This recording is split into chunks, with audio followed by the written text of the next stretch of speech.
Qarmang, kasbga kelsak ham tanlang, haqqingiz bor. Turmushga chiqayotganda ham u sizning umr yo'ldoshingiz.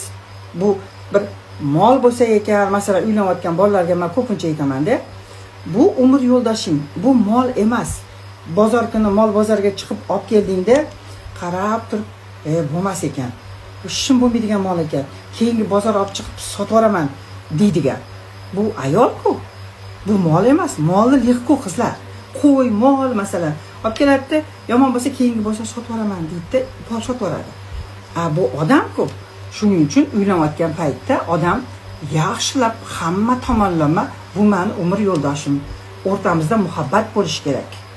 Sababi mana kecha bittasi yozdi, qarang. Qayerda yozdi shuni? Bitta emas, Telegramda yozibdi. Meni erim dedi, bolani qilishga qildi dedi. Lekin hozir qaramayapti bolasiga. O'zing uchun tuqqasan deb ko'chaga chiqib ketib qolaveradi dedi. Instagram, Telegramda shunaqa bittasi yozdi, bilasizmi? Bak shu o'tirganda o'sha ayol. Keyin men aytdim. U siz aniq bilasizmi bolani qilganini dedim. Balkim просто o'zini hojatini chiqargandir. Как erkak sifatida. Shunaqa bo'lishi ham mumkin-ku. Lekin siz o'ylagansiz bu bola qilyapti deb. Unga bola kerak emas. Necha yoshda? 21 yoshda dedi, men 18 daman dedi. 18 da tekkan, 19 da tuqqan. U 21 da uylangan, 22 yoshda hozir. Mana shu faktga qarangda.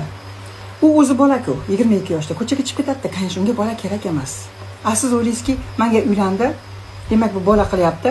Hozir bola tug'ilganiga ikkalamiz o'sha bolani tepasida qarab, bizga ayollarga qo'yib bersa, shu erkaklar biz yonimizda o'tirib, bolaga qarab, soskasini olib berib oling, kashasini shunda olib kelib bering, kashasini isitib oling, mana bu pampersni musorga tashlay qoling. Biz mana shunaqa qilib ketamiz. Bizga ozgina hay deb turmasa-chi, ozgina chegaradan o'tib ketamiz. Sababi bu erkakda baribir. U unda bolangiz tepasida turmaydi. Demak 22 yosh bola turmaydi. 30-40 dan keyin balkim ozgina bosilgan paytda sekin, eng kichkina bola bilasizmi, boshqacha bo'ladi-yu. Mehrga to'ygan bo'ladi. Ana 40 dan keyin tuqqan, 38-39 da tuqqan bola bilasizmi? Ular желанный ребенок deydi-ku. Ya'ni o'zbekchasidan qanaqa bo'ladi? Xohish bilan tug'ilgan bola bo'ladi. Unga erkak ham boshqacha qaraydi, bunda qornini sipalab, 22 yoshida u xotinning qornini sipalab o'tirmaydi. 40 dan keyin o'sha ko'chaga to'ygan paytda uyda o'tirib, ana tug'ilgan bolaga ahamiyat berib, boshqacha mana shunday mehr bilan qaraydi. Erkak o'zi bosilgandan keyin 22 yoshida u siz bolangizga qaramaydi.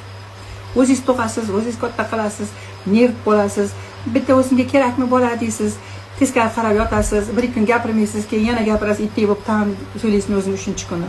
Mana shunaqa.